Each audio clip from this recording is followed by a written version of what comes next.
Padre António, obrigada por ter aceito desde já. A palavra é sua. Ora, muito boa noite. Eu é que agradeço o convite para poder ver outras casacas, porque eu vivo com uma comunidade que já conhece as casacas de cor. O poder ver um rosto novo é sempre bom. E, claro, dentro deste desafio que para mim é muito difícil, é difícil falar do caminho para a Páscoa, assim quase numa conversa informal. Primeiro porque o tema é muito sério e depois porque eu se calhar tenho dificuldades em falar deste caminho para a Páscoa. A Páscoa, e quero desenganar-vos já, é um paradoxo. É uma coisa muito complexa. A Páscoa é um evento em que os escravos têm liberdade. Os escravos, além de não terem nada, passam a ter uma terra. É um evento onde um inocente aceita pagar pelos culpados. A Páscoa é um evento onde os mortos têm vida. É qualquer coisa que desconstrói todo o nosso mundo. E o preparar-nos para a Páscoa é, de facto, termos uma certeza que o nosso mundo, com as nossas certezas, serão desconstruídos. Não será a Páscoa, será qualquer coisa de muito diferente.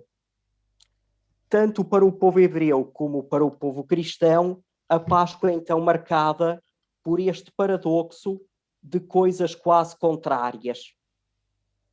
Aqueles que são oprimidos passam a ser independentes e senhores. É um tempo muito particular. A Páscoa que nós conhecemos é preparada por este caminho de 40 dias, que é a Quaresma. Mas a Quaresma não é um evento cronológico. É antes um evento antropológico. Eu posso passar os 40 dias da Quaresma e não faço caminhada nenhuma. A Quaresma é um evento, então, onde o próprio homem caminha para uma realidade muito diferente e muito distinta. Quando pensamos nesta Quaresma, ficamos aqui com muitas questões, porque todos os anos vivemos a Quaresma e todos os anos nos propomos de novo a fazer o mesmo. Então, mas eu não fiz já no ano passado? Se eu no ano passado já pratiquei a esmola, o jejum, a oração, o que é que correu mal para eu este ano ter de praticar isto novamente? E este caminho de preparação para a Quaresma leva-nos, da Quaresma para a Páscoa, leva-nos então a fazer aqui um salto do cronológico para o antropológico. Neste sentido, podemos quase pensar no grande desafio que temos na quarta-feira de cinzas. Na quarta-feira de cinzas, nós aproximamo-nos do sacerdote e ele usa ali dois termos, duas expressões, quando nos impõe as cinzas, que são muito importantes.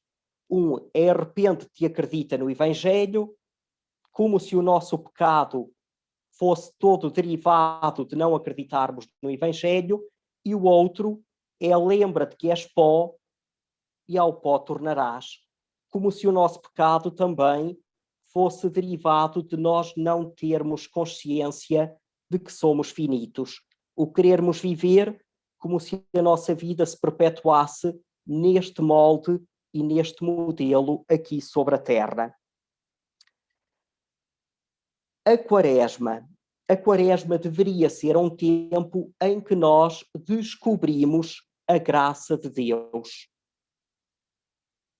Um tempo em que se descobre a graça de Deus.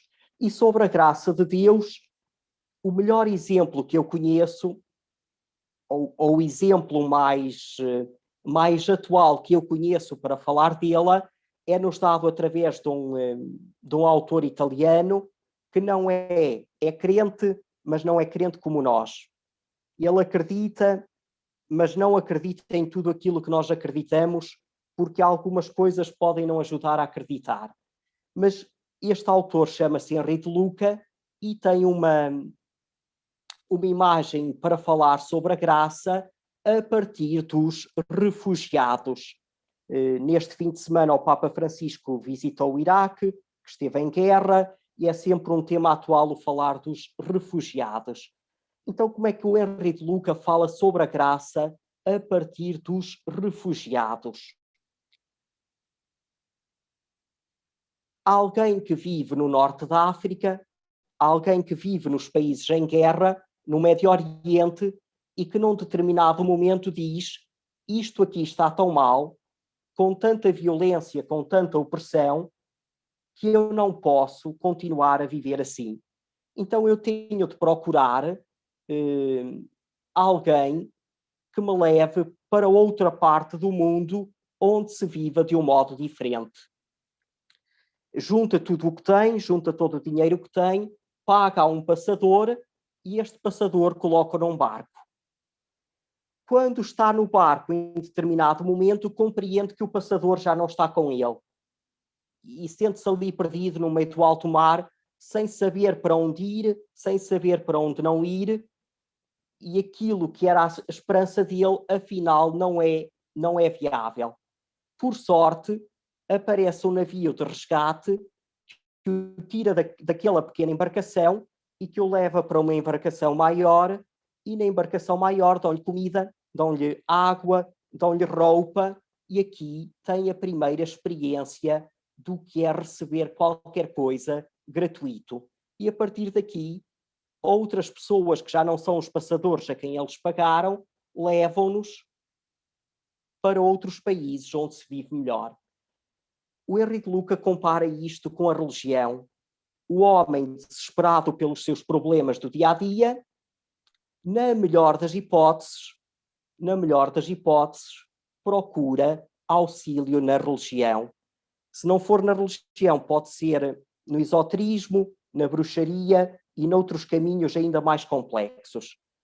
Então, procurando este caminho, este auxílio na religião, entra numa pequena barca e em determinado momento compreende que tanto ele como aqueles que estão à frente da barca andam todos um pouco à deriva. E ele começa a pensar, afinal, se calhar a religião não é aquilo que eu penso. Mas num determinado momento há esta intervenção da nave que aparece e que o resgata, que é a intervenção do próprio Jesus Cristo, que gratuitamente, que já não é a partir daquilo que ele pagou, mas que é gratuito, que lhe permite então fazer este salto para uma experiência diferente. Então, este salto para esta experiência da graça é um pouco aquilo que nós vamos receber na Páscoa. Nós acreditamos que a preparação da Quaresma para a Páscoa que nos vai dar esta graça, quando na verdade a graça vem sempre do alto. É o próprio Jesus que a vai conceder. Por isso não temos de estar preocupados. Com melhor preparação, com pior preparação, no momento da Páscoa, Jesus não falha com o seu resgate. E dá a todos a mesma oferta de salvação. Esta descoberta da graça leva-nos também a valorizar pela primeira vez aquilo que se calhar durante tanto tempo nem demos valor. Quem está numa pequena embarcação, sem água, sem comida, sem espaço, e quem passa para uma embarcação maior, começa então a valorizar aquilo que antes não tinha dado valor. E a Quaresma seria também este tempo de valorizar o que temos no cotidiano, mas porque é cotidiano, deixa de ter o peso e a importância que deveria ter. E alguém me pergunta, mas estes 40 dias são apenas 40 dias ou são uma síntese de toda a vida? Na verdade, estes 40 dias são uma síntese de toda a nossa caminhada ao longo da vida. Toda a nossa caminhada ao longo da vida é uma preparação para aquela Páscoa que também nós havemos de celebrar junto de Cristo. Estes 40 dias são uma síntese, então, de tudo aquilo que nós vivemos na vida que temos, maior ou mais breve. Ainda neste contexto de celebrar o mistério de Cristo, na verdade, a Páscoa começa-se a preparar no Natal. Nós habitualmente definimos os tempos fortes, o tempo da Páscoa, o tempo do Natal, e depois temos o tempo da Quaresma, temos o tempo comum ali no meio. Mas a Páscoa prepara-se em primeiro lugar com a encarnação de Jesus. A encarnação de Cristo é o primeiro passo para viver, para proporcionar a Páscoa. E neste sentido de querer viver a Páscoa e chegar à Páscoa preparado, eu até quando falava com a Rosário disse-lhe que utilizaria esse instrumento de trabalho. Há um filme muito interessante que se chama O Sapateiro, de Tolstói. Eu prefiro em espanhol porque para mim é mais fácil ouvi-lo em espanhol do que no nosso português do Brasil. Então, este sapateiro desta narrativa do Tolstói está muito bem construído porque é um homem descrente, com uma vida amarga e acima de tudo, sem fé. É um homem que é roubado nos negócios que faz, que é desvalorizado pelos clientes a quem faz sapatos e que perdeu a esposa muito novo, teve de criar um filho sozinho e a relação com o filho não é a melhor. No meio disto, aparece um missionário que lhe fala do amor e que até é bastante generoso com ele. E a partir daqui, este sapateiro começa a pensar que também ele pode ter gestos de amor para com os outros.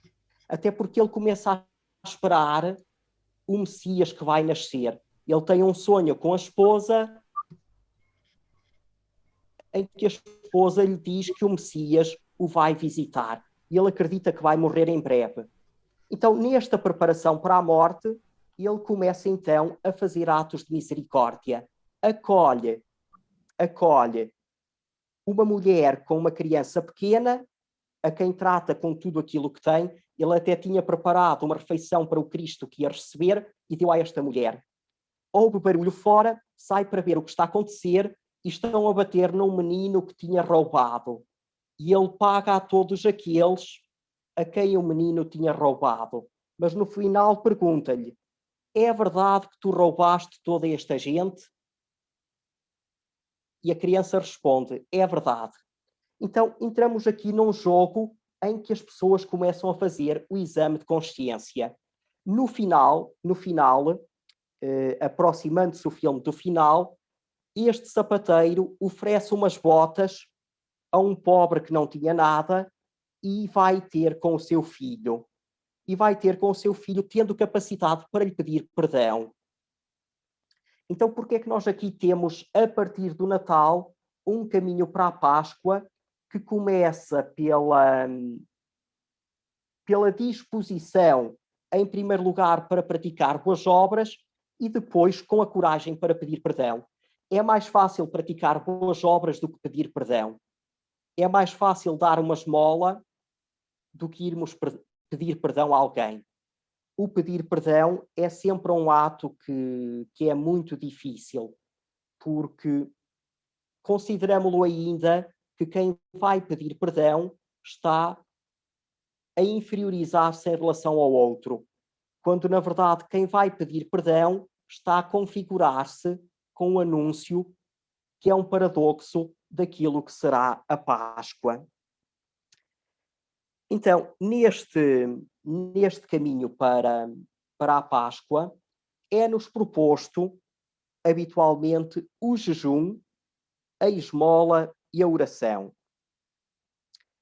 Mas estes três pilares da preparação para a Páscoa são, sobretudo, uma forma diferente de olhar para o mundo. E porquê uma forma diferente de olhar para o mundo? A primeira é: eu renuncio a qualquer coisa de meu em favor do outro que não tem. Eu que tenho, aceito a dar àquele que não tem. O outro é: eu consigo ser mais forte que os meus apetites. Eu tenho apetite de, mas eu consigo dominar-me a mim próprio. E por último, também esta oração quer dizer: eu não posso resolver tudo sozinho, mas para eu resolver qualquer coisa bem, eu tenho de perguntar a Deus qual é o caminho que devo seguir.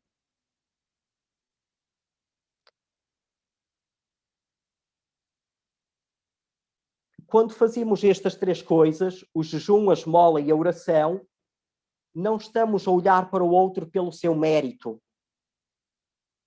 mas estamos simplesmente a despojar-nos de nós próprios para que o outro possa ter o seu valor, o seu mérito. Esta atitude de despojamento tem muito a ver, de facto, com aquilo que se faz durante as peregrinações. Quando falamos das peregrinações, para nós surge-nos dois percursos principais para a nossa cultura: a peregrinação a Fátima e a peregrinação a Santiago, que são diferentes na sua vivência e na sua espiritualidade, mas que podem servir de exemplo de preparação.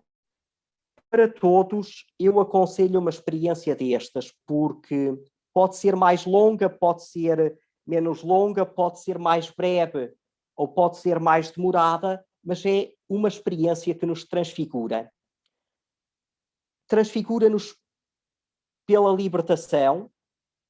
Quando eu saio de casa, levo sempre coisas que eu depois descubro que não preciso, e transfigura-nos pela partilha e pela providência.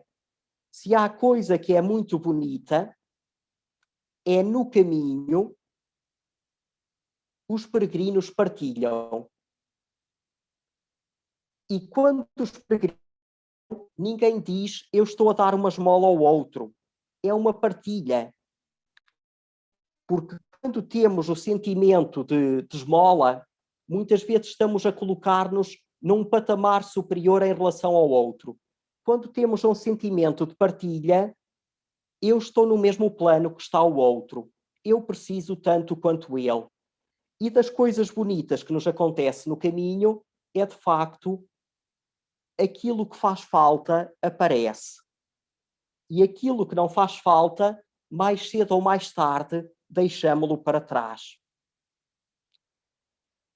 E se a Quaresma é também uma peregrinação, e se a Quaresma é também uma peregrinação para a Páscoa, nós temos de nos colocar nesta atitude de ter de nos libertar de tanta coisa, deixar tanta coisa para trás. E depois não é apenas na Quaresma, é na própria vida. Nós muitas vezes somos escravos daquilo que queremos ter e daquilo que queremos ser. O ter e o ser, muitas vezes, são um peso para nós. Porque este ter e este ser passam a ter uma atitude competitiva em vez de cooperativa. E passam a ter uma atitude de posse em vez de partilha. O dizer eu tenho, se for para partilhar com o outro, tem um valor. o dizer eu tenho, se for para me servir apenas a mim próprio, passa a ser posse e torna-me escravo. Então, é importante irmos descobrindo que ao longo do caminho precisamos de nos transformar. E aquilo que é belo no caminho é sentirmos que temos mais a aprender do que a ensinar. E quando aparece alguém que já fez muitas vezes o caminho, aparece sempre outro que já fez mais. E quando há alguém que já vem de longe, há outro que vem de mais longe. As partilhas são muito, muito importantes. Durante este tempo do caminho, descobrimos também que o homem precisa de ser valorizado de outra maneira. O homem tem de ter outro valor. Cristo, na cruz, na morte e na ressurreição, dá-lhe esse valor. Mas nós próprios não o conseguimos fazer ainda. Nós estamos muito longe de dar ao homem o valor que ele tem. Quando eu digo ao homem, é à humanidade, é ao homem e à mulher. A humanidade precisa de ser valorizada. E o valorizar a humanidade é um escândalo.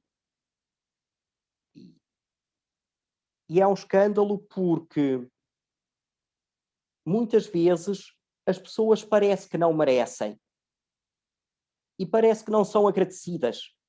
Então, e mesmo assim, neste mundo, eu tenho a coragem de dar valor a quem tem essas atitudes.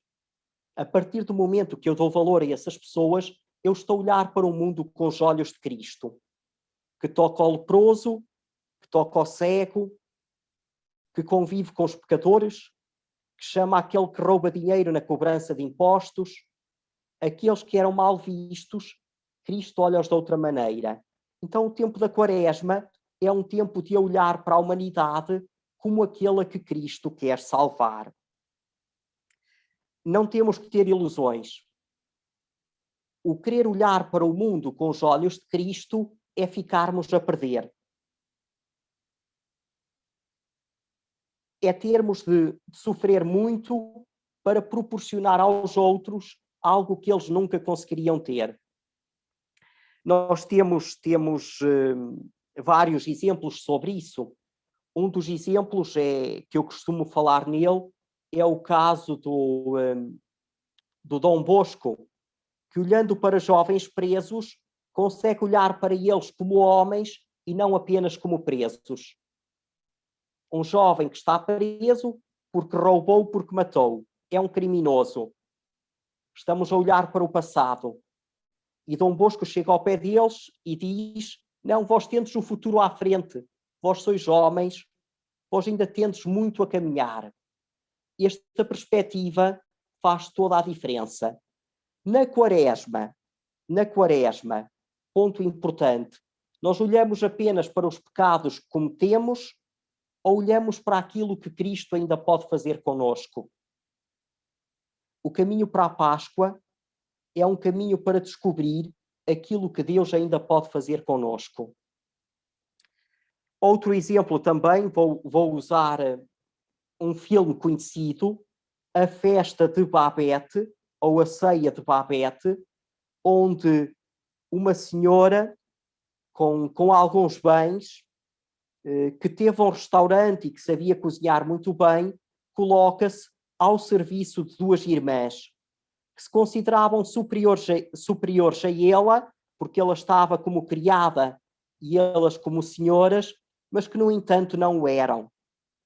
E num determinado momento, esta senhora, recebendo a sua herança, recebendo a fortuna que tinha, gasta tudo para oferecer um banquete muito bom a todos os habitantes daquela povoação, para que eles possam descobrir, para que eles possam saborear algo que nunca saborearam. E ela ficou a perder. Mas, ao mesmo tempo, aquilo que ofereceu aos outros não tem preço.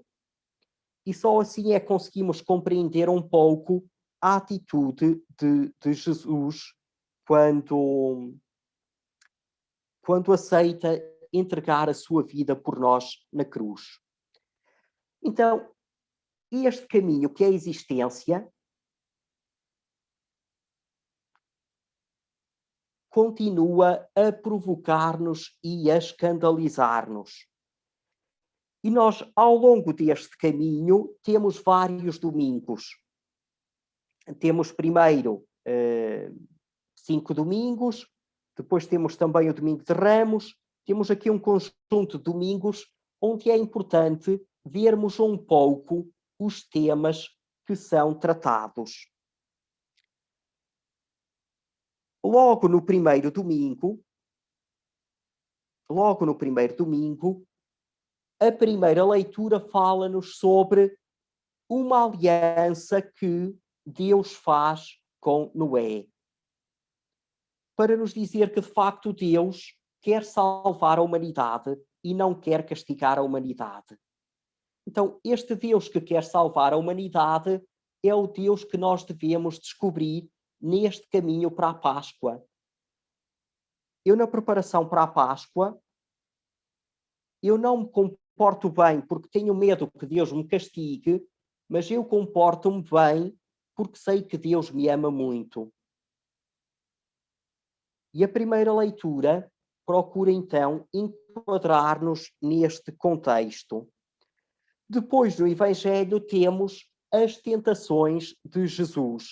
Este ano foi o Evangelho de Marcos, com as tentações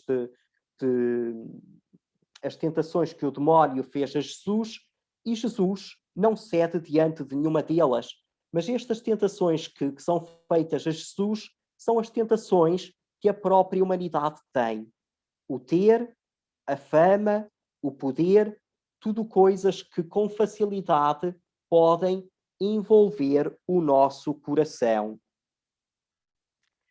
No segundo domingo, nós temos já um contexto diferente. Temos um contexto que nos fala de Abraão e temos também a transfiguração. Abraão, o pai que não tem filhos e que tem a promessa de uma grande descendência. Uma contradição, um paradoxo. Então ele nem consegue ter um filho, como é que vai ter uma multidão? Mas é a promessa de Deus que nestas contradições leva-nos sempre a ver mais além.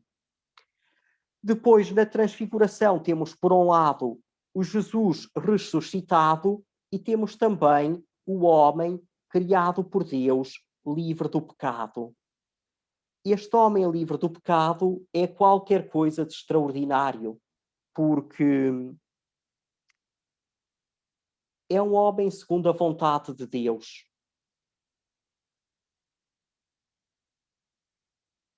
Nós conhecemos o homem mergulhado pela injustiça. Dificilmente alguém na sua vida não tem a experiência de ter cometido uma injustiça ou de ter sido injustiçado. Quase todos nós temos esta experiência.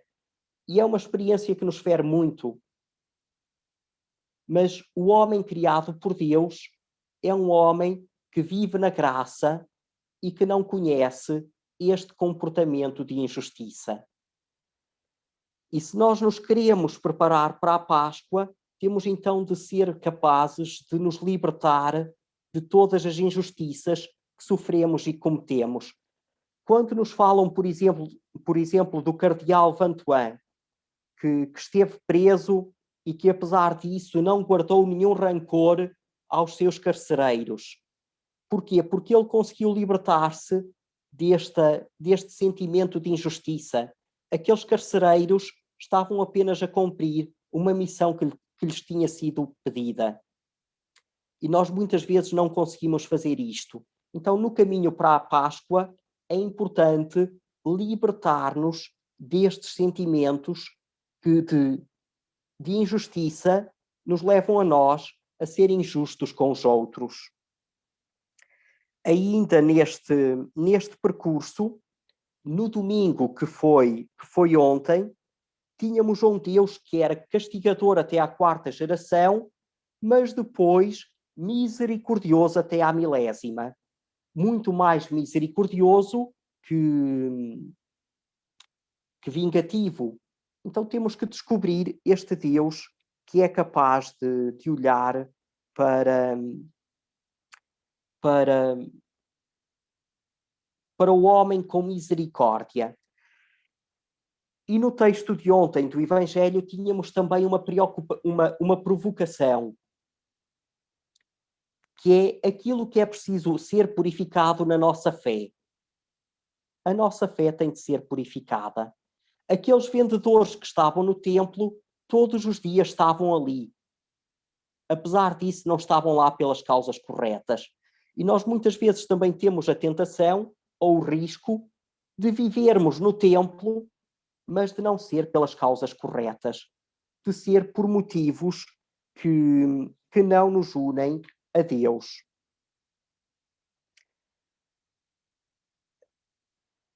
De seguida, teremos ainda um Deus rico em misericórdia no próximo domingo, com a serpente levantada no deserto, e depois a nova aliança. E a nova aliança já nos prepara para o grão de trigo que deve morrer. Porque se não aceitar morrer, fica só. Parece-nos um paradoxo que para ser preciso dar a vida, seja preciso morrer. Então também este caminho para a Páscoa leva-nos a descobrir uma coisa. Deus salva-nos não como nós gostaríamos. Nós gostaríamos que a salvação fosse de outra maneira. Uma das perguntas que os jovens colocam muitas vezes nas aulas de moral é: Jesus, para nos salvar, tinha mesmo que ser crucificado? Não haveria outra forma de nos salvar? Quando a resposta deve passar sempre pelo amor. A forma de Jesus nos mostrar que nos ama é entregando a sua vida por nós.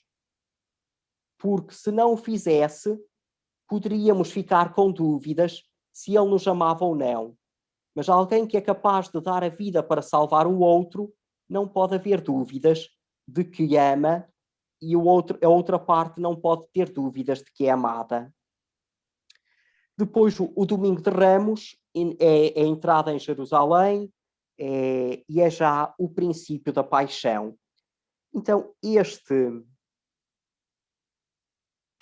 esta peregrinação para a Páscoa deve ser, sobretudo, um caminho onde, quando começamos a caminhada, não temos consciência da graça de Deus, e que, quando a concluímos, temos já um olhar muito diferente sobre nós próprios e sobre o mundo que nos rodeia. E aqui agora é o momento oportuno. Quando eu entrei para esta Quaresma, qual era a situação concreta da minha vida? Eu entrei para esta Quaresma e como é que eu estou? Com muitos problemas, sem nenhum problema, apenas centrado no meu mundo, apenas preocupado com os outros. Como é que eu estou quando eu entro para esta Quaresma? E depois também, como é que eu vou celebrar o dia de Páscoa? Nós estamos todos confinados, mas o povo hebreu tinha uma coisa muito bonita na celebração da Páscoa. Ninguém podia celebrar a Páscoa sozinho. Era preciso matar um cordeiro, e este cordeiro tinha de ser comido em família. E se alguém estava sozinho, devia unir-se a outra família próxima. E aqui eu acho que entra uma coisa muito bonita da Páscoa. A Páscoa é para ser vivida em comunidade. Nós ainda queremos viver a Páscoa sozinhos, mas a Páscoa é para ser vivida em comunidade. E esta Páscoa vivida em comunidade depois manifesta-se com os apóstolos reunidos no cenáculo, e depois também com o anúncio que eles fazem ao mundo inteiro. Enquanto eu vos falava, esqueci-me aqui de uma coisa. e se calhar já me estou a alongar, mas isto tenho de vos dizer, que uma das tentações que acontece também para os crentes é excluírem os não crentes, ou para um povo a excluir outro povo. O povo hebreu queria acreditar que a Páscoa era apenas para o povo hebreu e que Deus apenas salvava o seu povo. E depois vêm os profetas que dizem, e até diziam hoje, é uma das passagens que serve. Havia uma viúva estrangeira que também foi um profeta visitá-lo. Havia um sírio que foi curado da lepra. Havia uma mulher cananeia que também recebeu a cura da sua filha. Havia um centurião que também participou. Dizer-nos que a universalidade de Deus é maior do que as nossas opções. Nós muitas vezes temos dúvidas, será que aquela pessoa vai ser salva? Muitas vezes ficamos com dúvidas se o alcance da salvação de Deus será propriamente para todos. E é porque nós não podemos colocar limites à entrega que Deus tem para salvar a humanidade. Claro, voltando ainda a este caminho para a Páscoa, todos nós queremos muito estar com Deus. Aliás, nós acreditamos que somos chamados à vida por Deus, que recebemos a vida como dom de Deus. E acreditamos que depois também na Páscoa teremos uma nova vida. Porque este Deus que nos cria por amor não nos deixará desaparecer no nada. Certamente por amor, de novo, nos chamará à existência. Ainda neste contexto da Páscoa, evocando este ano que estamos a viver, que é o ano do São José, o ano de São José, e que vamos celebrá-lo no dia 19 de março, há aqui dois aspectos importantes a dizer. Reparai que São José coloca sempre em prática aquilo que sonhou. Sonhou e fez. E por que é importante colocar em prática aquilo que está no sonho? Porque enquanto eu estou a sonhar, eu não tenho opção para decidir racionalmente. Eu, quando estou desperto, eu faço os meus cálculos. Posso fazer as minhas previsões e os meus projetos. Mas quando estou a sonhar, eu não posso ter esse partido. Eu não posso ter essas opções. Então, quando eu estou a sonhar, o caminho que é indicado é por Deus. E se calhar este caminho para a Páscoa é um caminho onde nós temos de aprender novamente a sonhar e deixar de parte todo o nosso calculismo e todos os nossos projetos planificados ao milímetro. Porque se é tudo plano nosso, não há espaço para a ação de Deus. Voltando ainda aqui ao São José. O São José é definido como carpinteiro. Então, e o que era este carpinteiro? Este carpinteiro era aquele que era capaz de construir coisas extraordinárias. Onde não havia, ele era capaz de imaginar uma forma que fosse possível haver. Então, este carpinteiro é aquele que é capaz de sonhar que é possível haver um mundo novo,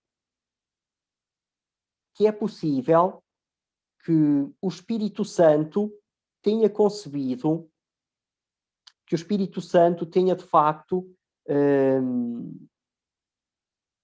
feito um grande mistério para Jesus encarnar, para a pessoa divina do Filho encarnar e para poder estar no meio de nós.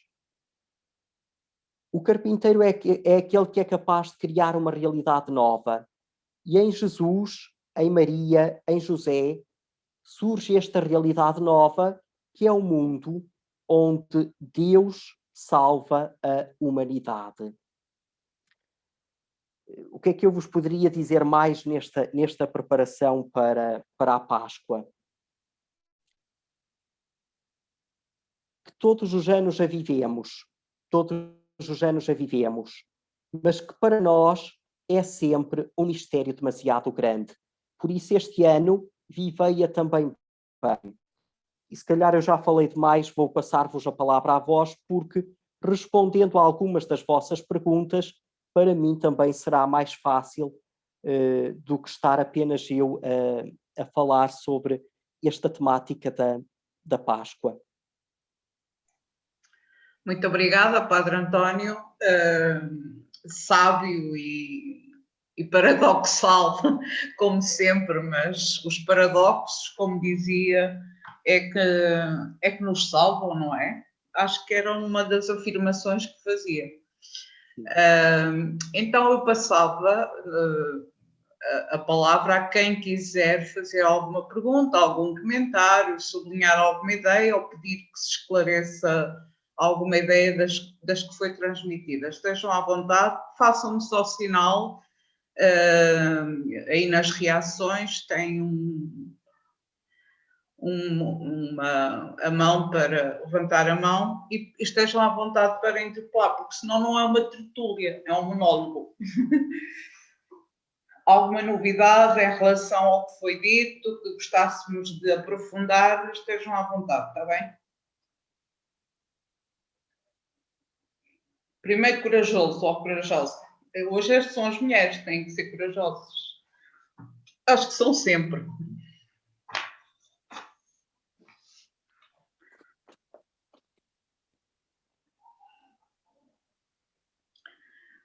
Então.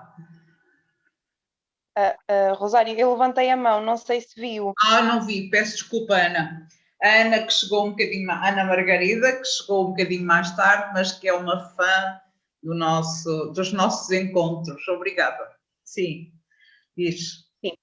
Então, pronto, peço desculpa por ter chegado atrasada, não ouvi tudo, mas eu tinha uma questão, porque, pronto, larguei já há algum tempo que larguei a catequese, mas como sabia o tema da tertúlia, fiz uma pesquisa e numa das minhas pesquisas apareceu muitas vezes a palavra penitência e a dizer, e falava muitas vezes que em tempo de quaresma fala-se também em tempo de penitência. E eu pedia que. Pronto, o porquê da palavra penitência e que significado é que isso tem no nosso tempo de quaresma?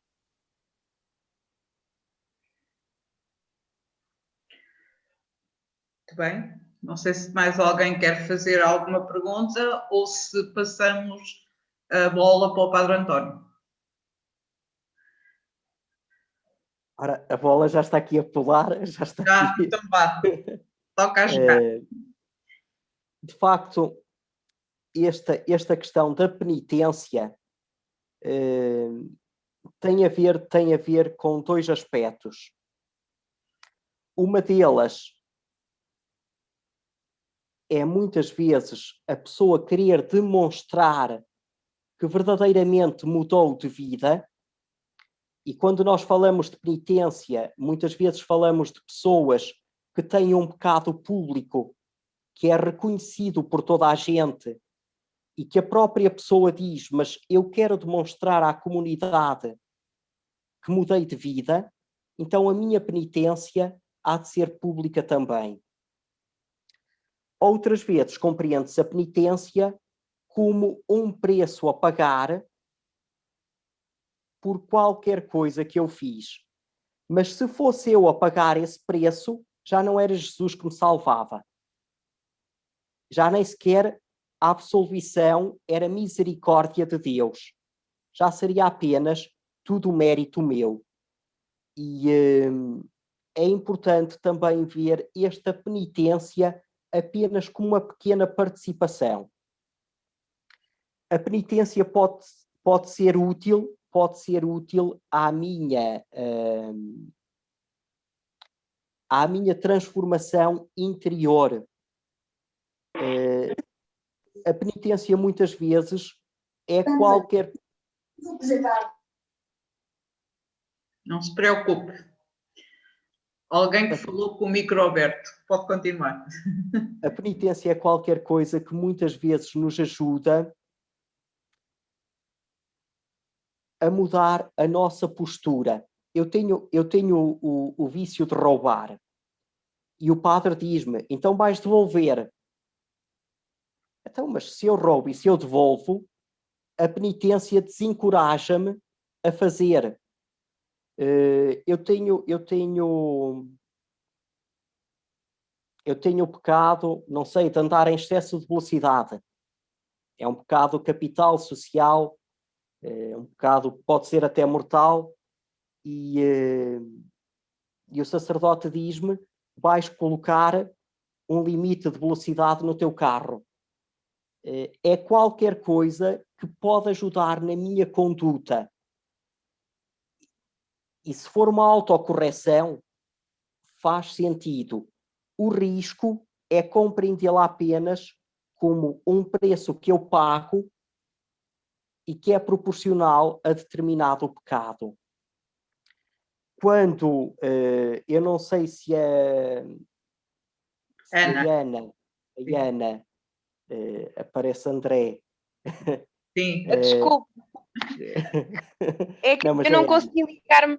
Sim, peço desculpa, é que eu não consegui ligar-me através da minha conta e ligada à conta do meu namorado.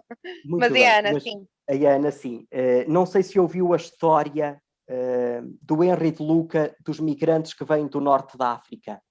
Não. Em que aquilo que eles pagam para vir não lhes permite a verdadeira salvação. Apenas os deixa numa situação até de maior embaraço, perdidos no meio do Mediterrâneo. A verdadeira salvação é qualquer coisa que aparece ali e que o resgata sem eles saberem como.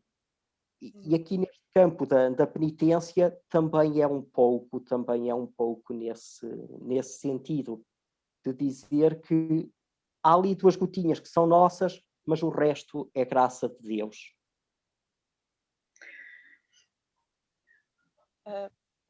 Então, não sei se vai fazer muito sentido o que eu vou dizer, mas então, quando nós conseguimos concretizar, digamos, as nossas penitências, não sei se estará correto dizer que poderíamos também, ao fazê-lo, era como se estivéssemos a concretizar algum desejo de conversão que tivéssemos.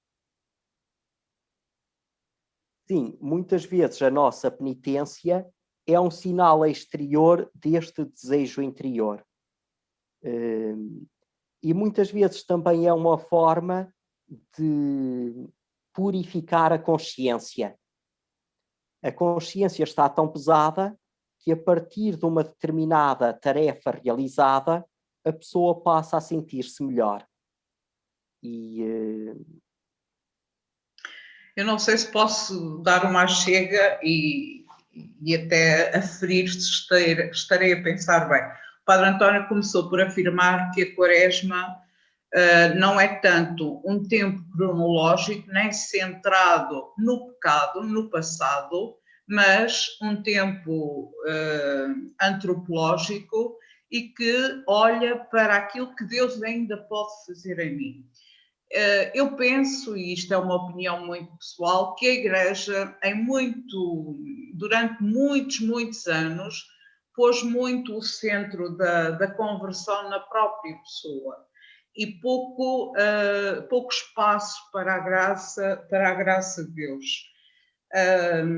De facto, a penitência, e não sei se pode ser entendida como aquele que realmente, como se vê ao espelho, não é? Aquele que vê os seus excessos, possa realmente fazer um projeto de purificação ou de melhor, sei lá, uma dieta qualquer, tal como fisicamente fazemos uma dieta para conseguir determinados objetivos. Será que a penitência pode ser essa dieta para conseguirmos alguma liberdade interior, que é aquela que nos salva e que nos põe na relação?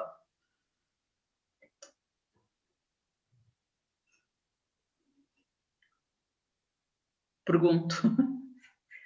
Bem, de certa maneira, o percurso que é proposto, jejum, esmola e oração, pode ser considerado essa dieta. Pode ser considerado essa dieta, sim, e pode auxiliar, sim, para nós conseguirmos uma estrutura interior à qual não conseguiríamos chegar se não praticando esses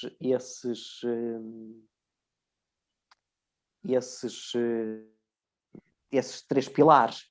Ao mesmo tempo, falamos sobre a experiência do caminho, onde, em vez de esmola, temos a partilha. Em vez de jejum, temos horas de caminho, às vezes sem nada. E em vez de oração, temos a oração, sim, mas temos também o tempo da escuta, porque o caminho permite-nos escutar muito a natureza, os outros que estão connosco e se calhar também o próprio Deus.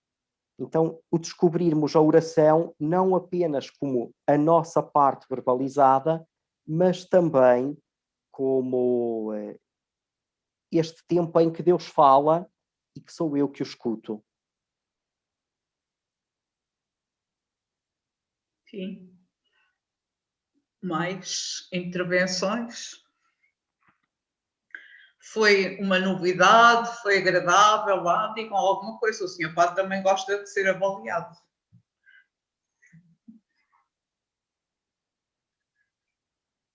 E se não gostar, temos pena. A mim custa muito, porque aquilo que eu gosto de fazer é outra coisa. É pegar num texto e trabalhar um texto. Mas as circunstâncias obrigam-nos a uma realidade diferente e temos de nos adaptar se queremos sobreviver. Senão, não sobrevivemos.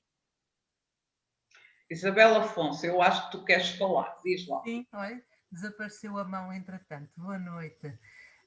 Sim, dizer que aprendemos sempre, claro, não é? E as palavras do Padre António fizeram-me relembrar uma peregrinação que fiz a Fátima já há muitos anos e onde percebi realmente que há muita gente que vai sozinha, não é? E que vai só acompanhado com uma pessoa, mas eu fui num grupo grande e de facto o grupo grande foi extremamente importante. E esse percurso que falou que deve ser e que a Páscoa deve ser vivida em comunidade, fez-me lembrar esse percurso que eu fiz também e que todos aqueles que foram no mesmo caminho realmente trouxeram uma riqueza muito diferente do que se eu tivesse feito o percurso sozinha, não é? E o ter estado sozinha também em meditação e longe dos meus, para além de me ter custado muito, trouxe-me uma riqueza de facto muito grande. E pronto, fez-me lembrar de facto esse caminho que já foi há muito tempo. Acabei por não conseguir perceber como é que neste confinamento podemos viver a Páscoa em comunidade. Como é que poderemos fazer isso? Vamos aguardar novidades. Eu penso que nestes dias alguém estará reunido a decidir e a refletir sobre isso. Mas o viver a Páscoa em comunidade é sempre termos a coragem de olhar para aqueles que estão à nossa volta. Nós estamos confinados, mas o nosso mundo não termina na nossa casa. E no nosso bairro, na nossa rua, na nossa localidade, continua a haver gente que precisa de nós. Claro.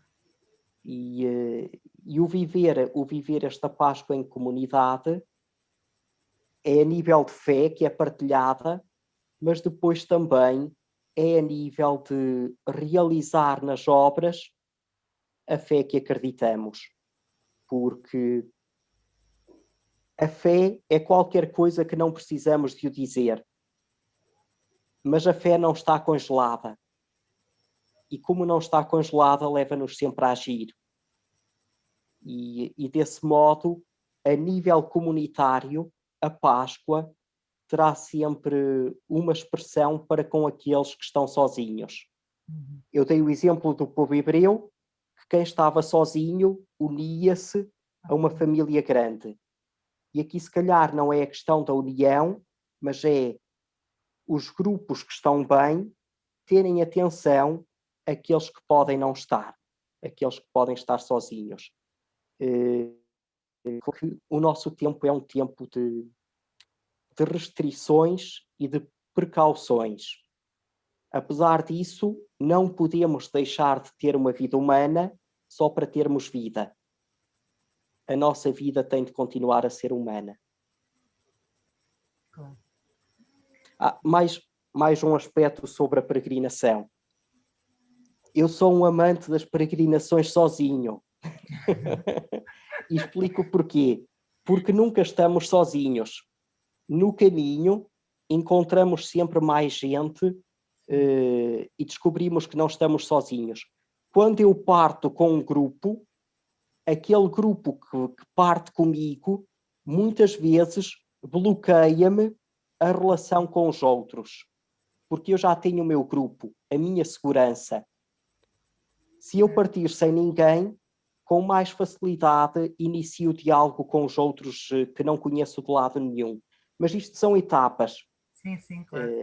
A primeira vez é com carro de apoio, a segunda vez é com mochila com muitas coisas, a terceira vez as coisas já estão no teto e só vamos nós. Exato. Muito bem. Está aberta a vez para nos alegrarmos ou para tirarmos dúvidas, como entendemos.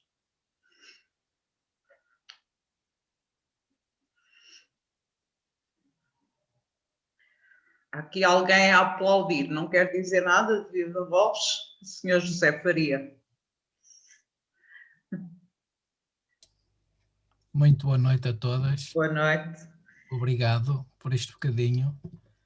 Eu pegando naquilo que o Sr. Padre António disse sobre peregrinação, tenho uma feita a Santiago, 13 dias a andar, muito proveitosa. Um episódio até engraçado, que fui eu e outro colega e levámos uma panela para fazer comer na mochila. Num certo albergue já em Espanha, encontramos vários peregrinos, mas encontramos uma em especial que era sueca. Nós fazíamos o nosso comer e fizemos uma feijoada daquelas feitas à pressa, que se faz no albergue. A menina não gostava de feijoada e o colega insistiu: come um bocadinho.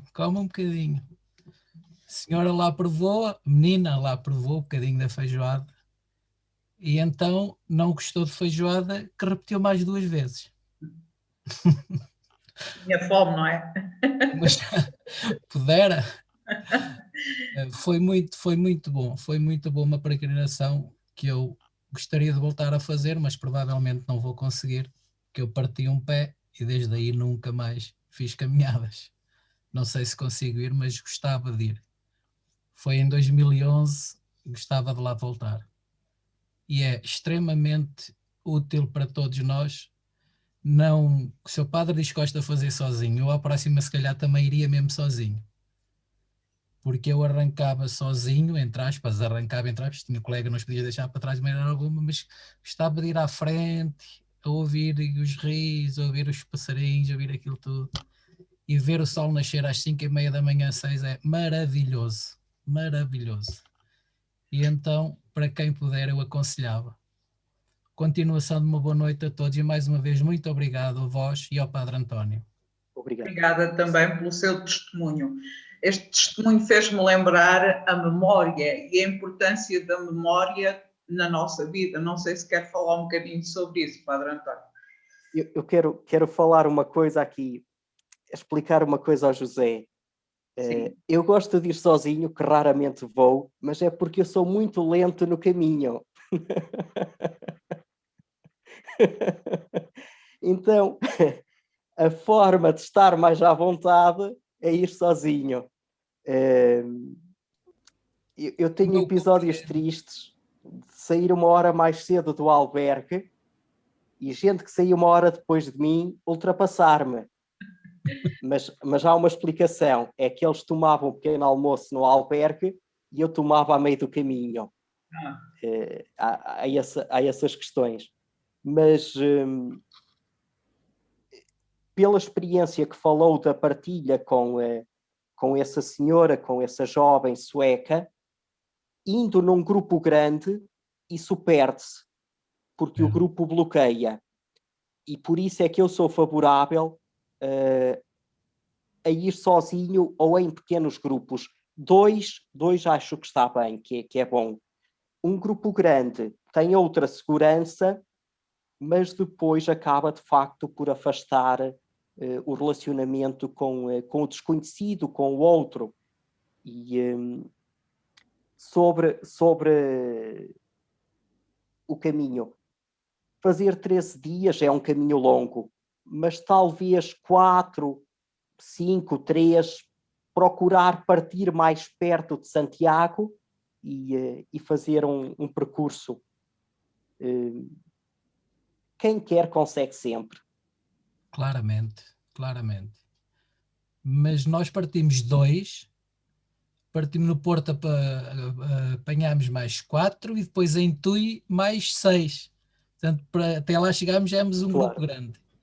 Mas eu era ao contrário do seu Padre António, eu era o último sempre a sair. Eu era uma tartarugazinha sempre assim, mas depois dos músculos aquecerem, era sempre o primeiro a chegar. Eu acordava a mochila à porta para a entrada dos albergues, senão ninguém dormia. Mas é muito bom, é muito bom. E depois quando lá chegamos, então é uma coisa, é como chegarmos a Fátima na nossa peregrinação. Assim que chegamos, há ali qualquer coisa que acontece, aquele espírito que nos envolve, depois é maravilhoso. Eu atrevo-me a perguntar se... Eu nunca fiz nenhuma peregrinação, acho que fui uma vez a Fátima a pé e era perto. Mas o que é que sublinham é o caminho ou a chegada, a meta? Eu sublinho a meta. A meta? Eu sublinho a meta. O objetivo meu foi cumprir com aquilo que me propus chegar. Sim, mas a meta tem outro sabor porque fez uma experiência, ou não? Além da experiência, a meta depois, como é que eu hei de explicar? A meta absorve-me. Chegando lá, eu fiz isto, sei porque é que não foi com promessa nenhuma, não fui cumprir nenhuma promessa, mas cheguei lá, ver aquela divina catedral, que aquilo é um sonho, e saber que algo ali nos envolve, é para o resto da vida. É doloroso? É. O meu pezinho ficou em sangue, mas eu, cabeça para o céu, e chegaste aqui, nem que deite sangue o resto da vida, mas felizmente muito boa peregrinação. Agora só de bicicleta, se calhar. Mas é muito bom. E provavelmente fazer como o Padre António dizia muito bem, do Porto para lá já se torna mais fácil, e já conhecendo para onde é que se vai, para onde é que se pode ir. Ou então fazer outro caminho, porque há variadíssimos caminhos, como o Padre António saberá, do que eu só fiz aquele. Muito bem. Então vamos deixar Santiago e vamos nos focar na nossa meta, que é a Páscoa. Mais alguma pergunta? Magda, tiraste... É o caminho, sim, liguei porque estavas a perguntar se é de facto o iniciar ou se é o chegar. Eu diria que é o caminho. Santiago só fiz de autocarro. É de facto um dos sonhos Mas vamos se calhar deixar Santiago agora. em vez de calcular tanto, como dizia o Padre António a dada altura, deixar sonhar e deixar Deus agir, se calhar é o que me falta, porque programei e nunca fui. Se calhar programei demasiado, ficou-me. Mas dizia a dada altura que, de facto, por ser cotidiano, perde a importância. E o nosso caminho não perde importância. A Fátima, como dizia o José, já fui várias vezes e as pessoas perguntam-me e dizem: porquê que vais, se ficas cansada? Mas é um cansaço diferente, porque de facto é o caminho. E se há momentos em que vamos sozinhos e nos encontramos, há momentos em que alguém brinca connosco, há aqueles momentos de partilha. Portanto, eu diria que é o caminho que é importante. É literalmente o caminho para a Páscoa. E uma peregrinação é esse caminhar. E a cada passo que damos, e histórias, se calhar nós teríamos muitas, mas recordo, por exemplo, passa a carrinha de apoio, está toda a gente tão cansada, há um lugar na carrinha, mas havia 4 pessoas e toda a gente diz: vai tu, vai tu, vai tu, vai tu. Continuámos os 4 a caminhar, porque não se decidiu quem era o mais cansado e todos em conjunto continuámos a caminhar. E eu acho que é este o segredo para não tornar o cotidiano, ou para não perder a importância do nosso caminho da Páscoa. É o continuarmos a caminhar em conjunto. E se a mim também ficou a mesma pergunta da Isabel, como é que vamos celebrar esta Páscoa em comunidade quando estamos em isolamento? A resposta que o Padre António eu gostei bastante, porque de facto era o que eu pensava, com ações, e à nossa porta, à nossa paróquia, ou o vizinho, ou a família que se calhar mora 2 casas acima e que nós não sabemos que se calhar precisa de metade daquele cordeiro ou precisa de um saquinho à porta que nós até podemos providenciar. Então eu diria que de facto a beleza é um caminho e a graça que eu vejo neste cotidiano é o que podemos fazer todos os anos. Deus sabe que de facto nós somos humanos e frágeis, então precisamos de todos os anos de um novo caminho, de uma nova conversão.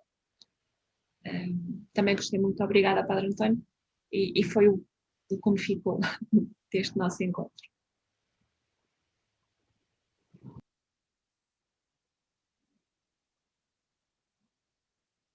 Susana,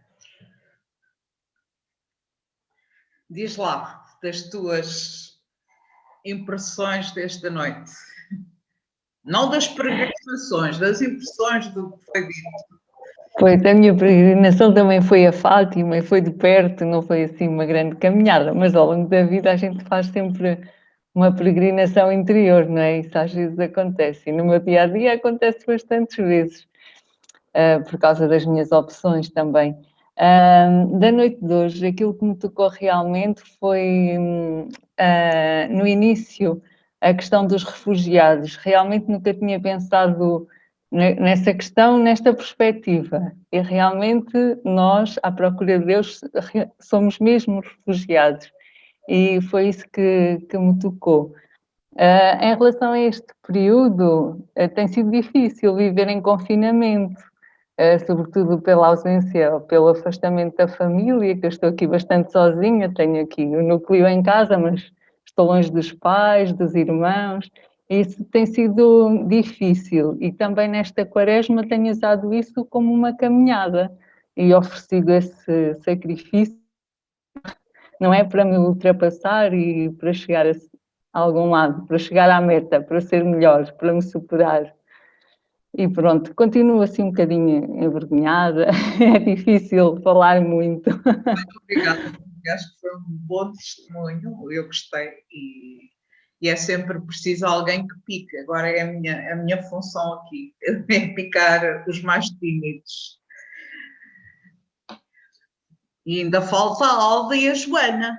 Joana, ainda estás aí? Que eu estou a ver o fio do auricular. E então, tu queres dizer, gostaste de ouvir? Sim, foi um serão muito bem passado. Eu vou levar muitas coisas do que foi falado aqui. Fez-me ter uma nova perspectiva e uma nova visão daquilo que é a Quaresma, não é? E da caminhada para a Páscoa. Por isso eu gostei muito, sim. Fiquei muito surpreendida. Obrigada. Alda, queres dizer alguma coisa também? Eu só quero agradecer, pronto, porque momentos como estes levam-nos a refletir sobre o nosso dia a dia, sobre a nossa caminhada interior que nós fazemos, não é? Além de termos uma caminhada exterior, acho que é muito importante a nossa caminhada interior. E houve aí uma questãozita que eu fiquei com dúvida e não percebi muito bem. Então, força.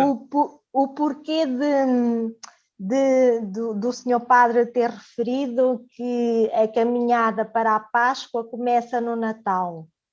Não entendi muito bem. Eu explico. Desculpa. A primeira Estamos cá questão... para isso. Não A primeira, eu explico mal a maioria das vezes. Entre aquilo que quero dizer e aquilo que digo, eu fico aquém daquilo que queria dizer. Porque eu penso que as pessoas já entenderam e continuo para a frente e não perco muito tempo às vezes com as coisas. Porque no Natal temos a encarnação. A partir da encarnação podemos ter a morte e a ressurreição. Esta é a primeira linha. A nível cristológico, temos a encarnação de Cristo, paixão, morte e ressurreição. Ponto. Por isso eu digo, a Páscoa começa a ser preparada no Natal. A nível do homem comum, da humanidade comum, porque é que eu digo que a Páscoa começa a ser preparada no Natal? Porque o Natal é já um convite à reconciliação, à paz entre família, entre humanidade, é já um convite às obras de boa vontade e que depois nós na Quaresma vamos de certa maneira querer recuperar isso tudo. Nós na Quaresma queremos novamente convidar o homem à esmola, queremos convidar o homem novamente a perdoar, convidar o homem novamente a dialogar com o seu irmão e é sempre um pouco difícil. A experiência que eu tenho é que é mais fácil partir para as boas obras do que para a reconciliação com os outros. O pedir perdão, o oferecer perdão é qualquer coisa de difícil. Neste contexto também posso falar-vos de pelo menos um filme. Eu antes falei-vos do Sapateiro, do Tolstói, que apesar de são 50 minutos, mas para mim está muito bem construído. Mas há outro também, num contexto diferente, que se chama Carneiros. Eu penso que é a tradução para português, Carneiros. E é um grupo de pastores, entre os quais 2 são irmãos e não falam há muito, muito tempo. Já ninguém sabe porque é que eles não se falam, mas não falam. Entretanto, aparece uma doença nos carneiros, nas ovelhas. E eles, para salvarem as suas ovelhas, vão reconciliar-se novamente. A exigência de querer salvar o rebanho leva-os a unirem-se. Eu ainda estou a pensar isso para o domingo do Bom Pastor, porque eles não são propriamente a imagem mais pacífica do Bom Pastor, são um pouco agressivos. Mas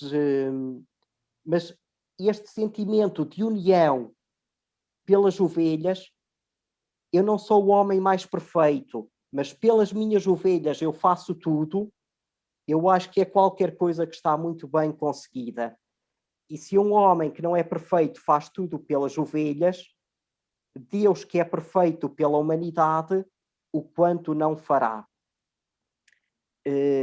Isto para nos dizer que muitas vezes a música, a poesia, o cinema, a fotografia podem ser um auxílio muito grande para nós expressarmos a nossa fé, ou pelo menos para procurarmos clarificar um pouco as coisas nas quais acreditamos. Muito bem. A hora já vai longa, também não queremos esgotar toda a boa vontade num serão só. Se alguém ainda quiser dizer alguma coisa, por favor, seja breve, está bem? Alda, esclareceu? Porque os mistérios da vida de Jesus, e perdoe-me o Padre António de falar depois dele, não se podem separar. Jesus só pode morrer porque nasceu, não é? Claro. Se nós virmos por esta perspectiva, penso que poderemos entender de facto isto melhor. Nós separamos para compreender, mas o mistério não se pode pôr em gavetas, não é? Daí eu entendo assim, estou a dar só a minha partilha. Mas estava eu a dizer que se alguém ainda quiser dizer alguma coisa, que seja breve, para não esgotarmos, não cansarmos as pessoas. Para mim é um gosto, mas não... Algumas... A Adélia já está ali a dormir uma soneca. Adélia, queres dizer alguma coisa? Não tens som. Não, estou muito atenta, estou muito cansada, mas muito atenta. Gostei de ouvir o Sr. Padre em tudo. Notei algumas coisas e digamos que desta noite há algo que me vai ajudar a fazer o resto da minha caminhada. Foi o que o Sr. Padre disse: na Páscoa Jesus não falta com o seu resgate, tal como aos refugiados, que não. Houve várias coisas que eu notei, mas esta marca-me profundamente, porque é algo que marca a minha vida, é assistir a este desespero de tantos milhares de refugiados no mundo, e talvez mais tocada ainda fiquei nestes últimos tempos com aqueles que é do Mediterrâneo, porque está mais perto de nós, quando na Páscoa Jesus não falta com o seu resgate, consola-me para o resto do caminho. Obrigado. Concordo contigo, também foi algo que me encheu o coração. Alzira, Casimira, Josefa, querem dizer alguma coisa? Só algo muito breve, não é fazer um discurso.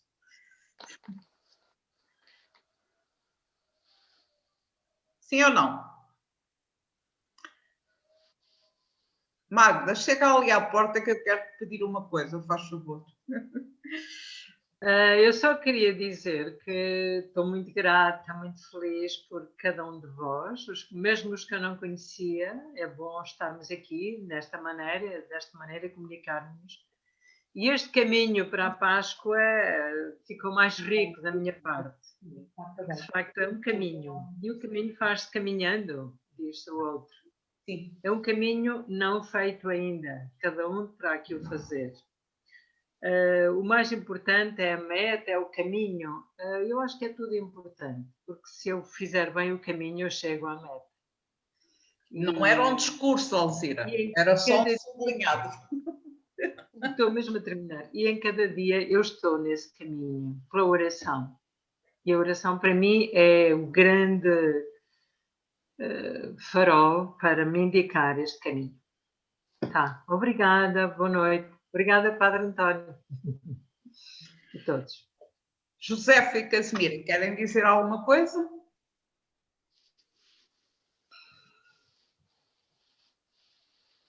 Não tens som.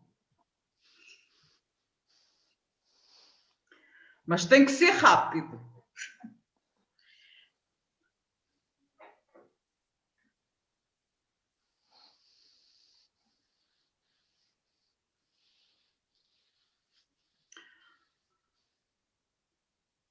Olha, deve ser um sinal de Deus. Não te podemos ouvir. Não estamos a ouvir. Olha, eu tinha selecionado um poema da Sofia de Melbreiner, que sei que o Padre António gosta, e não foi só por ele, eu própria também gosto, e muitos de nós gostaremos, de certeza.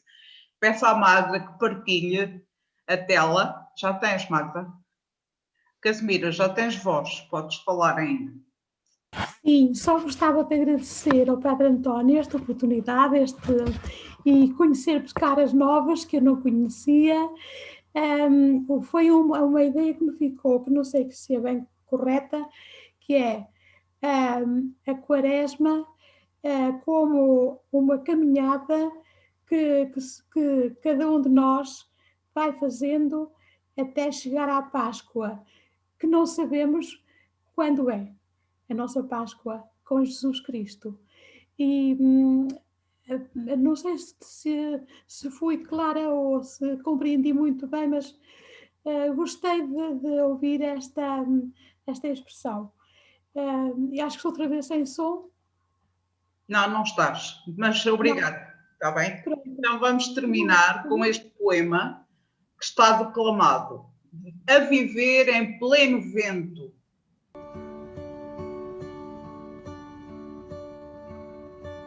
Para atravessar contigo o deserto do mundo, para enfrentarmos juntos o terror da morte, para ver a verdade, para perder o medo, ao lado dos teus passos caminhei.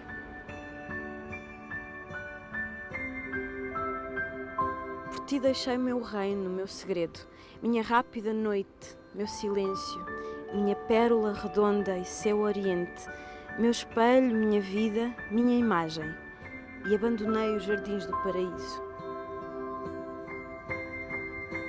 Cá fora, à luz sem véu do dia duro, sem os espelhos vi que estava nua, e ao descampado se chamava tempo. Por isso, com teus gestos me vestiste, e aprendi a viver em pleno vento.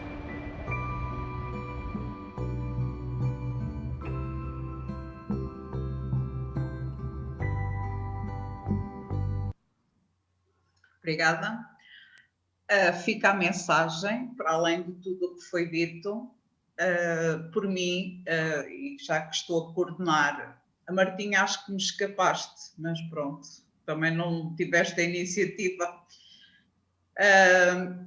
Por mim, agradeço a cada um por ter estado, por ter respondido a este desafio e até à próxima. Obrigada ao Padre António. Portanto, estejam à vontade para poder ir saindo, conforme quiserem. Eu serei a última para fechar a porta. Boa noite. Boa noite. Obrigada. Boa noite. Boa noite. Boa Obrigada. noite. Boa noite. Muito obrigada, Padre António. Oi, adeus, boa noite. Boa noite. Boa noite. Susana. Boa noite, Susana. Boa noite. Boa noite. Oi, Augusto. Olá, Susana. Saudades de todas. Olá, Susana. Foi bom revê-las. Obrigada, também foi muito bom rever-te. Um beijinho grande, então. Beijinho. Vamos nos vendo no Deus, Josefa, Casimira. Pode ser que a partir de agora consigamos encontrar-nos mais vezes, mesmo que online. E obrigada por esta oportunidade. Gostei muito. Obrigada também. Boa noite. Deus, boa noite. Ana, Deus.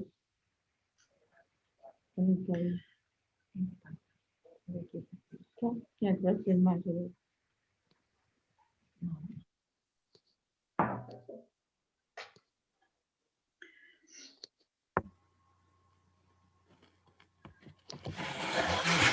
Padre António?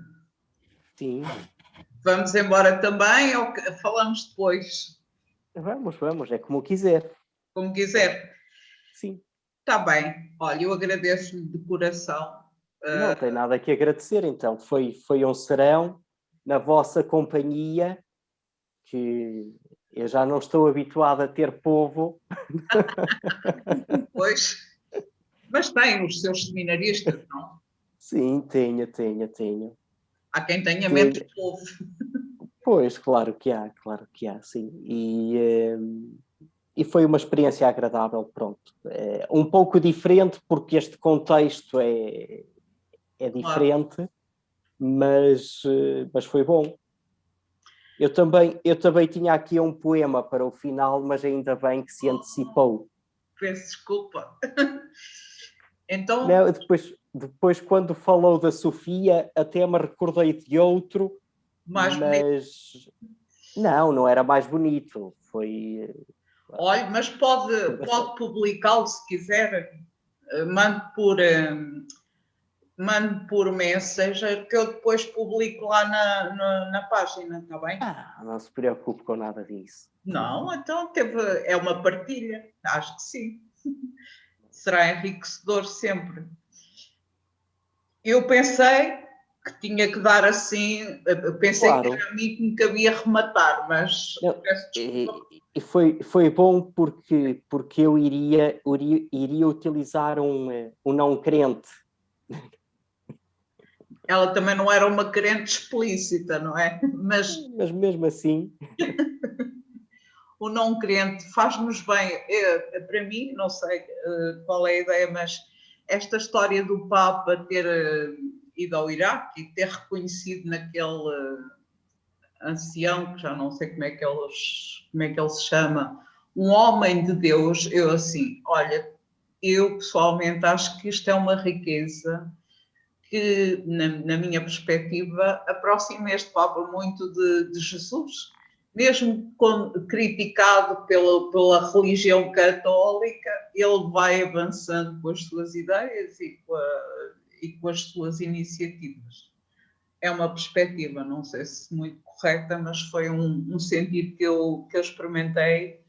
Agora, até já ao ler algumas críticas que já estão a fazer ao homem por ele ter ido ao Iraque e reconhecer no xiita, também é um homem de Deus. E pronto, por isso o não crente devia ter um lugar especial. Fica para a próxima, não é? Na próxima. Bem.